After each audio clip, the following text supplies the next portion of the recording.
Hello and welcome to ABI Research's Ask the Analyst, where you get your questions answered by top technology researchers. I'm Michela Menting, Senior Analyst. I've been covering cybersecurity at ABI Research for 1 year. Most recently, I published a report on mobile authentication and encryption for enterprise. So today we have the following question. What are the vulnerabilities of carrier Wi-Fi and small cells? Now that's an excellent question. In this context, we're talking about wireless technologies operated by the mobile carrier. Small cells offer operators an efficient way to deal with the increasing intensity of mobile traffic data today, especially in 3G and 4G networks. They're essentially low-powered, short-range radio access points. Wi-Fi in particular is a small cell technology that operates on an unlicensed frequency and greatly relieves operators from the burden of buying additional spectrum. While small cells offer a number of advantages for dealing with mobile data traffic, there are still many obstacles that need to be tackled, like automatic selection, seamless access, authentication, and above all, security.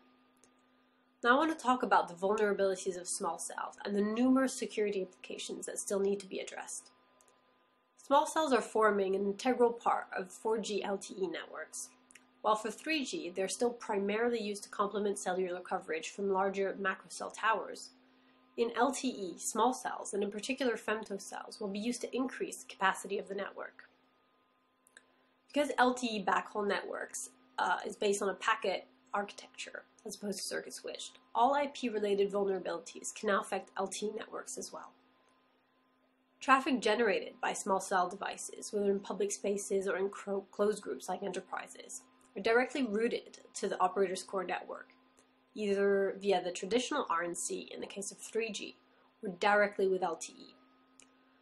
For LTE, however, which integrates the RNC function in the evolved node B, the data traffic is a serious security vulnerability in that the backhaul traffic from the evolved node B to the IP core is unencrypted. This is an additional vulnerability in that there's no further encryption required between the eNode B and the core network, effectively the EPC. Unlike in 3G networks, where both access and traffic to the RNC are encrypted. Unfortunately, there's no mandated secure link from the small cell to the core network. Now, these vulnerabilities mean that threats are multiple. Denial of service attacks against the core, man-in-the-middle attacks, interception, eavesdropping, over-the-air update corruption, and even physical tampering of the devices themselves. Now, one solution for securing the network is to enforce the use of Ipsec throughout the LTE network, so for all telecom flows, from the control panel to the user plane. The Ipsec protocols were defined by the IETF to provide end-to-end security that can protect IP networks and higher layer applications. Some operators have started implementing Ipsec to address this issue, but many have not because Ipsec use is still optional. Further, there's CAPEX and OPEX fears that prevented some LTE operators from investing in Ipsec, and operators are also concerned with the potential negative impact on network performance. The 3GPP has done some intensive work in researching security solutions and published some really relevant technical specifications, such as the TR33401.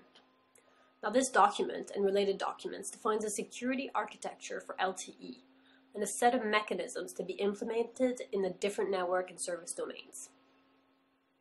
Ultimately, security has to be integrated and defined end-to-end. Much will depend on the operator's expertise in dealing with the different vulnerabilities, and other factors such as cost and network performance will continue to impact the level of security an operator will consider until such time as regulation or standard compliance comes into play.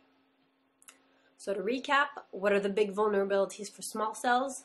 Effectively, connection to IP means known attack methodologies can now be used against mobile operator networks. And what solutions are available? Well, Ipsec is a good start, and operators should be actively looking at work done by standards groups, like the 3GPP, but also the IEEE, the WBA, and the Small Cell Forum to really understand the issues and deploy the best possible solution for them on a cost-benefit basis. Thank you for watching. We'd love to hear from you, so please submit your questions to asktheanalyst@abiresearch.com.